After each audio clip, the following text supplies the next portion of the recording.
At one point in history, a single company controlled more than 90% of all oil in the United States. Its owner became the richest man who ever lived, adjusted for inflation. But this is not a story about oil.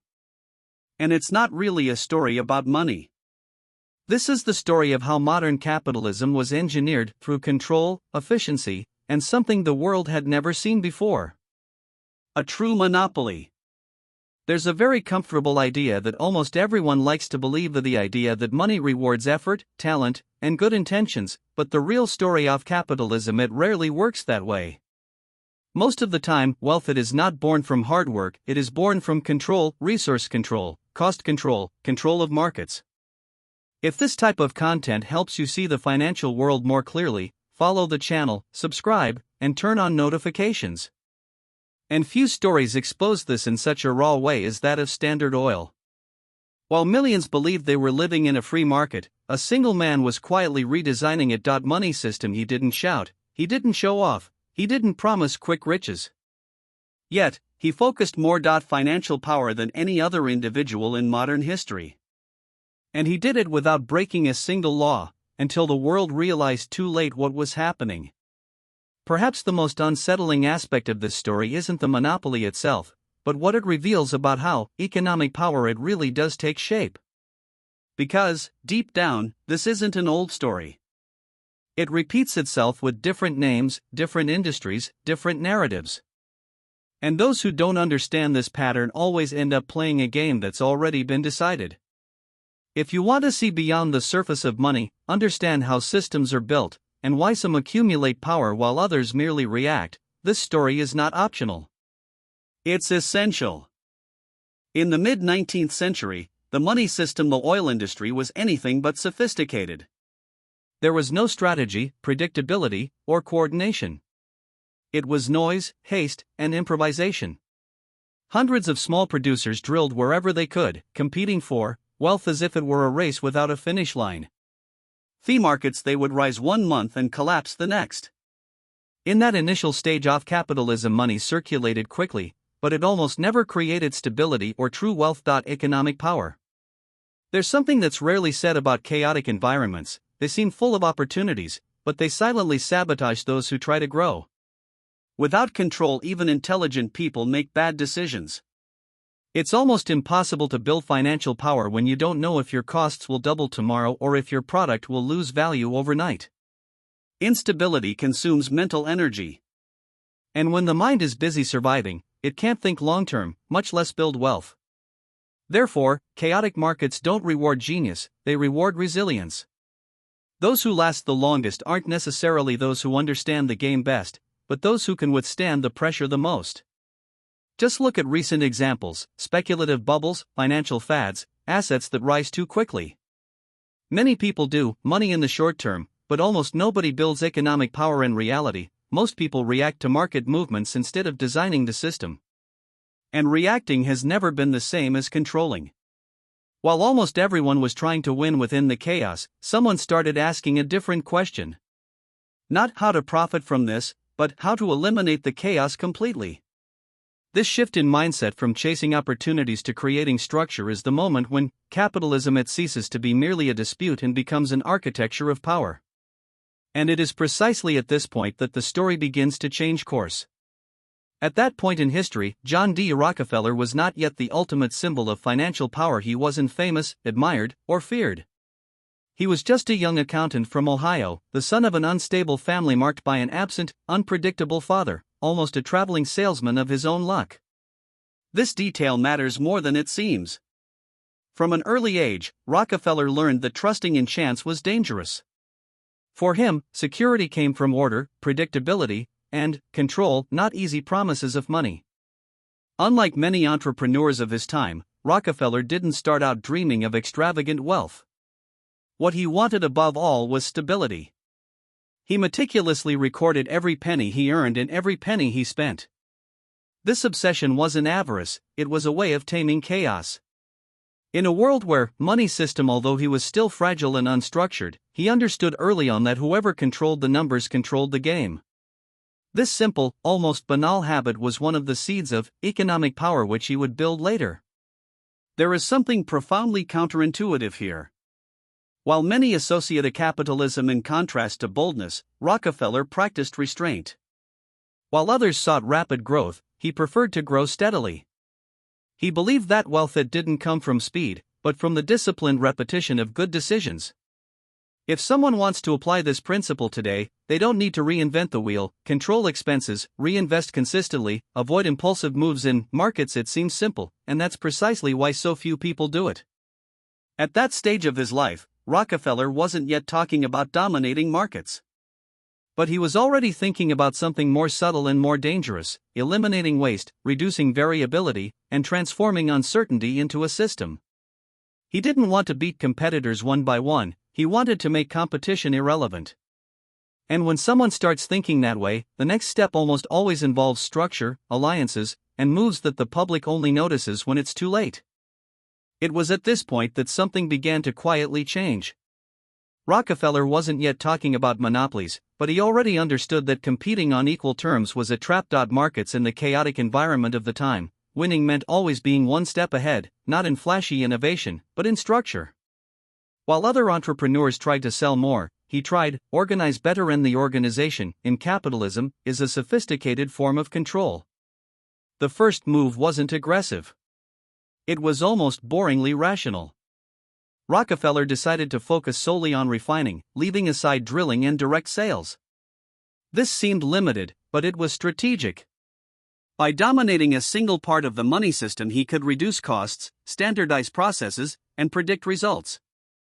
Gradually, refining ceased to be an uncertain business and became a predictable machine. And predictability is the basis of any financial power lasting. A simple example helps to visualize this today. Think of someone trying to make money doing a little bit of everything versus someone who masters a single, highly demanded skill. The latter grows more slowly at first, but builds wealth with much more consistency.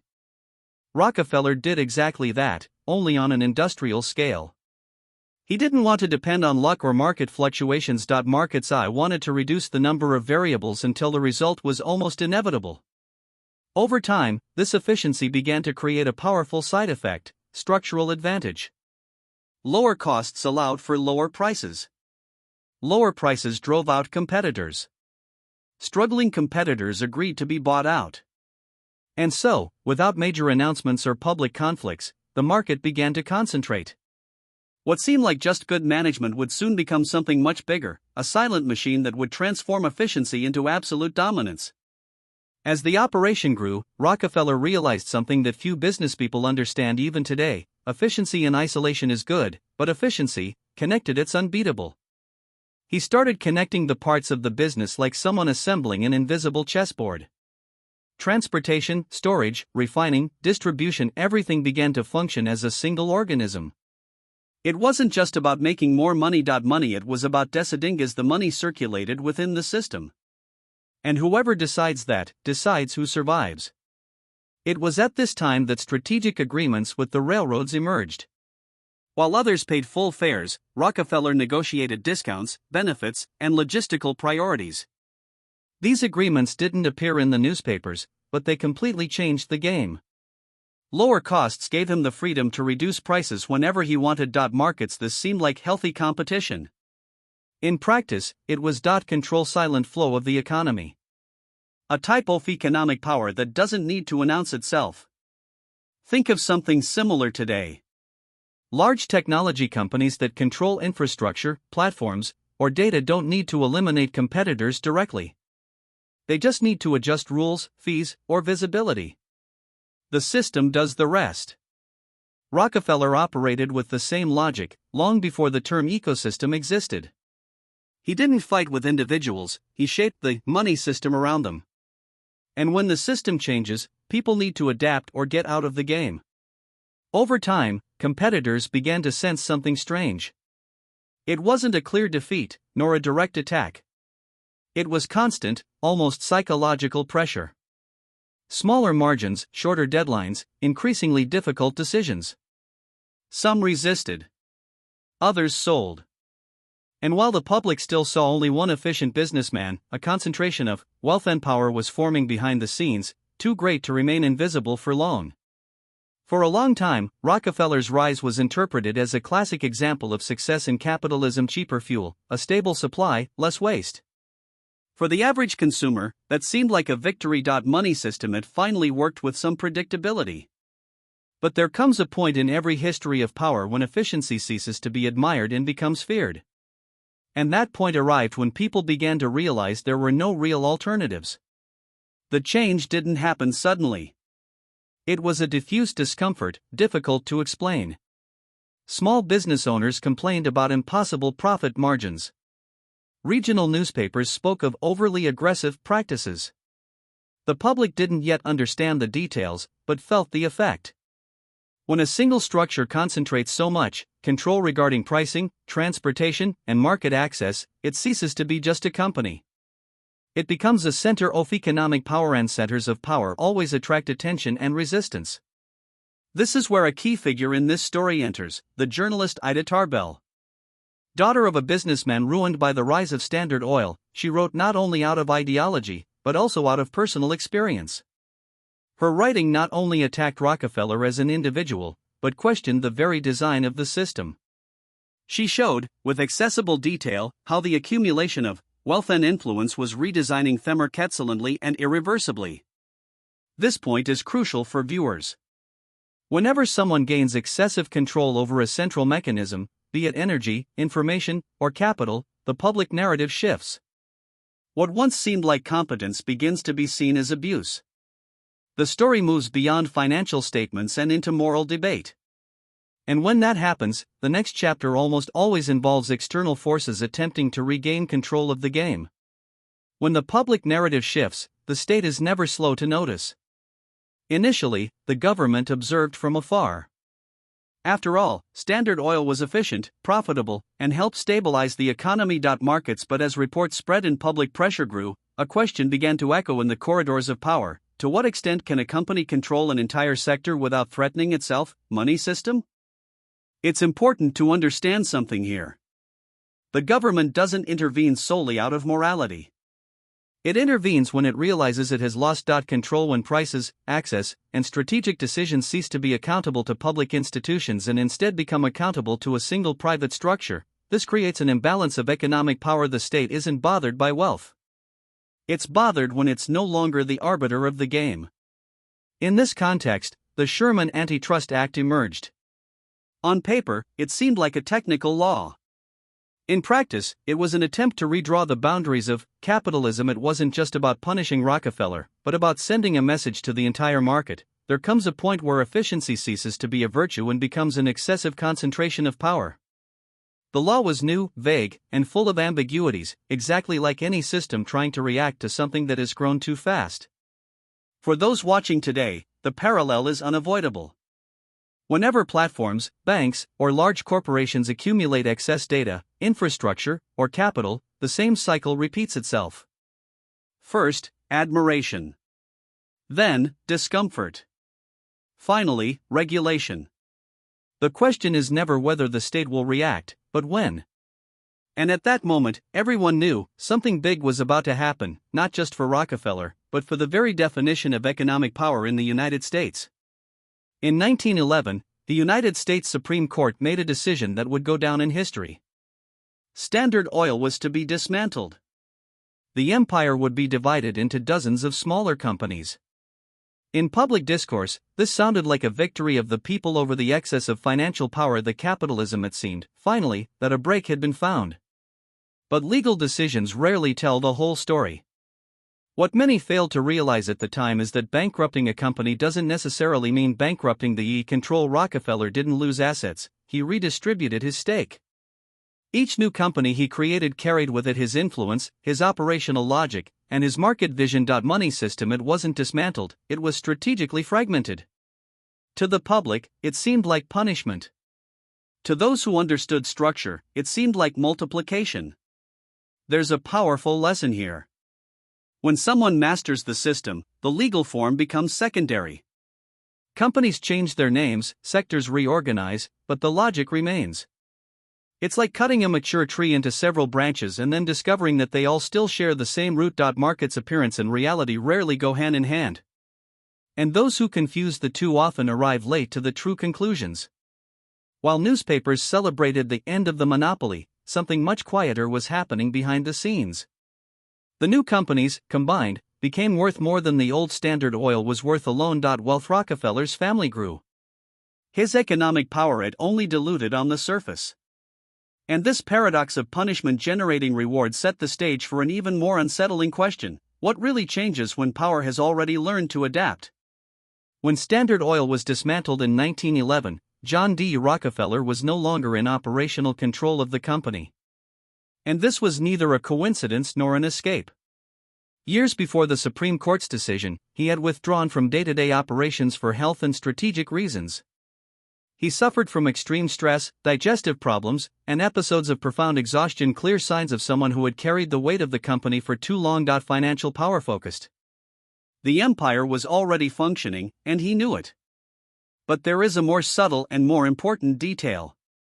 Rockefeller stepped out of the center because I didn't need to be there anymore. The money system, what he had built, was already operating autonomously. Processes, contracts, incentives, and structures were so well defined that individual decisions became secondary. This is the pinnacle of control, when the system continues producing wealth without the constant presence of its creator. From that moment on, Rockefeller began to act as an observer and shareholder. He understood that his strength no longer lay in execution, but in architecture. While the public still associated power with the figure of the owner, he was already operating on another level, the level at which economic power becomes diluted in structures, not in people. This movement is common among those who truly understand the capitalism, to exit the operation in order to remain in control. The distance also protected him. When the state decided to act, Rockefeller was no longer the visible face of the empire. He had become something more difficult to attack, a beneficiary of a system that others now managed. And that is precisely what allowed him to maintain his influence and his power even after the company was broken up. Wealth, they continued to grow. Power had learned to adapt, and those who understand this rarely truly lose. Over time, something curious happened. What once seemed excessive began to be seen as the norm. The logic created by Standard Oil stopped sounding exceptional and started to seem normal. Big companies, big structures, big decisions. The capitalism matured by learning that financial power doesn't rely on improvisation, but on the disciplined repetition of models that work. The extraordinary has become routine. This is the point where power becomes harder to see. When everyone operates under the same logic, it ceases to seem like a choice and begins to seem like nature. Money system, it is organized around scale, predictability, and control of key resources. Those who enter the game accept the rules without question. And when that happens, the control it no longer needs to be imposed, it's internalized. That's the kind of thing it is. Economic power that shapes entire generations without making a sound. There's practical learning here for anyone. Those who understand how systems work make different decisions. Instead of just reacting to markets, one begins to observe patterns: who controls the infrastructure, who defines the rules, who profits from repetition. This applies to investments, careers, and businesses. It's not about copying giants, but about recognizing where the flow of money it stabilizes over time, and positioning oneself intelligently around that depends on it. As this story draws to a close, one last question begins to take shape. If Rockefeller's greatest legacy wasn't his wealth, but the logic he left behind, what happens to those who learn to see through these structures today? The answer isn't in the past. It lies in how each person chooses to relate to power, money, and the systems that shape the modern world. Ultimately, the story of John D. Rockefeller isn't just about oil or monopolies. It's about how capitalism it rewards those who understand systems better than people. While many still associate success with isolated effort or individual talent, this story shows something less comfortable. The financial power it arises when someone learns to organize flows of money to reduce uncertainty and influence the markets without needing to show up. The most common mistake is thinking that wealth comes only from working harder or taking more risks. Rockefeller proved the opposite. He built wealth by reducing risk, standardizing decisions, and creating structures that function even when risk was absent. Today, this manifests in various ways: investors who prioritize predictable assets, companies that control infrastructure, and individuals who understand the money system before trying to beat it. It's not about doing everything, it's about doing what sustains the system. There's a simple mental exercise anyone can do. Instead of asking, "How do I make more money?" ask, "Where is the control? Who sets the rules? Who profits regardless of the scenario? Who wins when others make mistakes?" These questions completely change how someone invests, chooses a career, or builds a business. They shift the focus of effort to the architecture, and that changes everything. Perhaps the greatest provocation of this story is this: the world is not governed solely by visible decisions, but by silent structures. And those who learn to see them cease to be merely participants in the process. Markets to become someone who understands the game in depth. From here, the question ceases to be what Rockefeller did and becomes something much more personal. What do you do when you begin to see how power really works? And now I want to hear from you. What caught your attention most in this story? At what point did you realize you were looking at money in a different way? Leave your comment below. If this type of content helps you see the financial world more clearly, follow the channel, subscribe, and turn on notifications. This way you won't miss the next episodes about power, money, and the systems that shape the world, almost always in silence.